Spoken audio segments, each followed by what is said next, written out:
Guys তোমরা আমার প্রোফাইলের দিকে লক্ষ্য করলে দেখতে পারবা যে আমার কিন্তু হয়ে গেছে 8007 স্কোর, আর আমি কিন্তু উঠে গেছি ইলেট মাস্টার 3 স্টারে।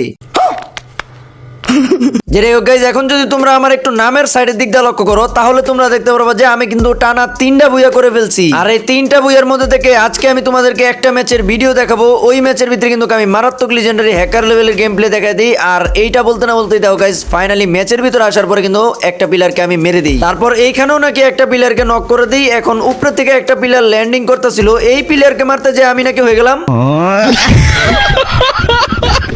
আমার টিমমেটরা নাকি নক করে দিছে। বাইরে ভাই, এই প্লেয়ারে তো পুরাই হকার চাইতে হকার লেভেলের শট দিয়া পুরাই আমি করে দিলাম জয় বাংলা। মানে আমার মতন প্লেয়ারে মানে মারতে হয়, মানে বুঝলাম না এটা কোনো কাহিনী। এরকম করে কিল করতে করতে যখন আমরা লাস্টের দিক দিয়ে এসে পড়ি তখন তো গাইজ এই জায়গায় একটা প্লেয়ার বসেছিল। ফার্স্ট টাইম কিন্তু আমি এটার হকার লেভেলের শট দিয়ে পুরো ফুল স্কোর শেষ করে দিই। কিছুক্ষণ পরে দেখি যে আমার টিমমেটরাই নাকি করে ফেললো